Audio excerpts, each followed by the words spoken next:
प्रदीप जी, इस पूरे घटनाक्रम पर आपकी क्या टिप्पणी है? आप कहाँ रहना पसंद करेंगे, इंडिया में या भारत में? माइक अनम्यूट कर लीजिए। Mic Pradeep ji, mic Pradeep ji, mic.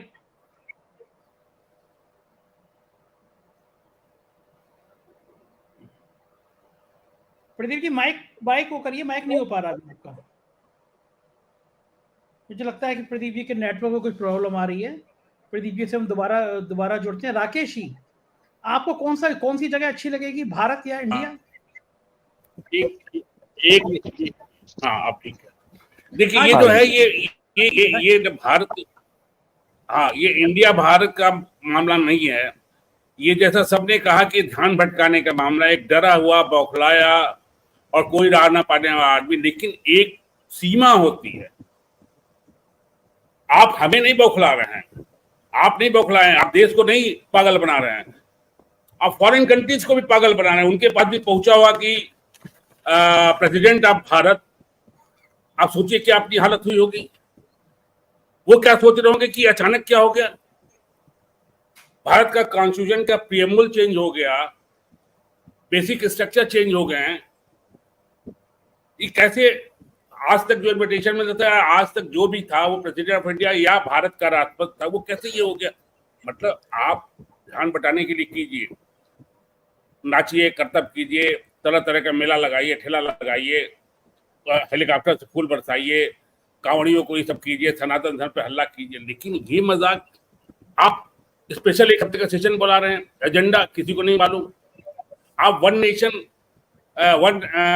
One election की बात कर रहे हैं। आपको भी मालूम कि आपकी 3/4 मेजॉरिटी भी आ जाएगी, आप नहीं करा पाएंगे।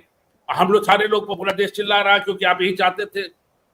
आप ये नया सगुफा छोड़े कि इंडिया वर्सेस भारत का। भाई, भारत, हमारे कॉन्स्टिट्यूशन का प्रीएम्बल पहला क्या है, पहला लेटर का, we the people of India. और ये सारा कितना गजट नोटिफिकेशन कराना पड़ेगा। इस जो आप लोग बात कर रहे हैं पैन से लेके हर चीज चेंज करने में, इतना गजट नोटिफिकेशन, ये बच्चों का खेल है। लेकिन इस प्राइम मिनिस्टर ने, इस सरकार ने हम सबको, पूरे हिंदुस्तान की 140 करोड़ जनता को बच्चा समझ रखा है, मूर्ख समझ रखा है, पागल समझ रखा है। और हम पगलाए जैसे घूम रहे। आप रात को सुबह उठते हैं, अचानक आपको पता चलता है वन नेशन वन इलेक्शन, हम लोग इधर उधर भागने लगते हैं। भाई, कैसे हो सकता है, कॉन्स्टिट्यूशन खोजने लगते हैं, सारी बातें होने लगती है, बहस होने लगती है। भाई, आप बौखलाए हो, ठीक है, आपका ब्लॉक ठीक है, आप अपोजिशन पर वार करो, उन पे ईडी का छापा मारो, सीबीआई का छापा मारो, आओ जो आप करो। लेकिन इस तरह मूर्ख तो मत बनाओ। सारी पढ़ाई लिखाई हम लोग की, लगता है कि हम लोग ये जो जाहिल एमपी गया अभी, उसको पता नहीं सिंधु से हिंदू हुआ था।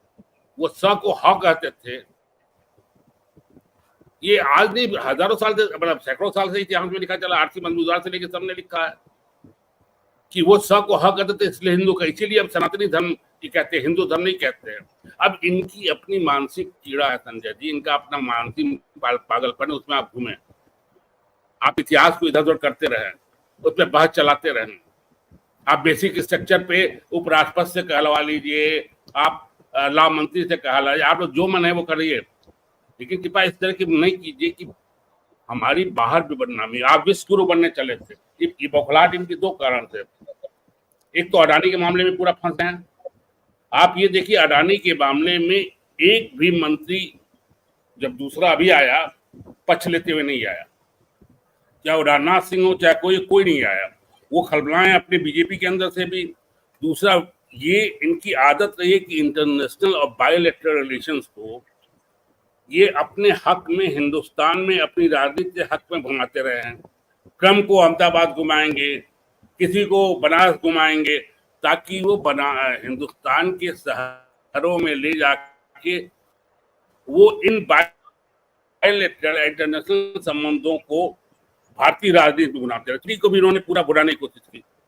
ये जो हंगामा आप देख रहे हैं, यहाँ नैम हो चुका है, जिसमें 77 देश आ चुके हैं, एशियाड हो चुका है। लेकिन आप दिल्ली नहीं बदल रहे हैं, कई शहरों को बदल रहे हैं, स्टेशन बदल रहे हैं। क्यों? क्योंकि आप इसको इंटरनेशनल इकोनॉमिक फोरम को आप 24 के इलेक्शन बुलाना चाहते थे, लेकिन हुआ क्या? 2 दिग्गज तो नहीं आ रहे हैं, आपका फेल हो गया। एक दिग्गज जो आ रहा है खरीदारी करने, आपसे खरीदवाने के लिए आ रहा है, जेट इंजन, रिएक्टर, वो आपको एक ग्राहक के रूप में, इसलिए वो आपको पूछ रहा है। तो ये चीजें धीरे धीरे अब सामने आ रही हैं और सबको पता चल रही हैं। और ये छवि के मामले में भी, जैसा आपने शुरू में कहा था, छवि भी इनकी जो है खत्म हो चुकी है। कर्नाटक, हिमाचल, तो ये बौखलाहट है संजय जी। लेकिन इस बौखलाहट में भगवान के लिए आप देश का मजाक मत बनाएं, कॉन्स्टिट्यूशन का मजाक मत बनाएं, संसद का मजाक मत बनाएं। बिल्कुल ठीक कह रहे हैं आप। ये एक घटनाक्रम से पूरे देश पे नहीं, पूरी दुनिया में असर पड़ेगा। और सबसे अच्छी बात यह है कि जो आनंद जी ने कहा कि कहाँ कहाँ बदलेंगे हम, हमारा आधार कार्ड, हमारा पहचान, हमारा अस्तित्व, कहाँ कहाँ हम इंडिया शब्द हटाएंगे। तो जाहिर है ये एक ऐसी प्लानिंग है, एक ऐसी योजना है जो शायद ध्यान ही भटकाएगी। रात को 8 बजे लुटियंस अड्डा में हम बात करेंगे कि वन नेशन वन इलेक्शन के चलते मोदी जी आपका क्या क्या छीनना चाह रहे हैं। बहुत बहुत शुक्रिया प्रदीप जी, डॉक्टर राकेश पाठक, आनंद वर्धन जी और राजू जी, आपने अपना कीमती समय दिया। आप देख रहे थे 4 PM की परिचर्चा, और हमारा विमर्श सिर्फ इस बात के लिए है कि बात बिल्कुल ठीक है कि पूरी दुनिया में इंडिया की पहचान है।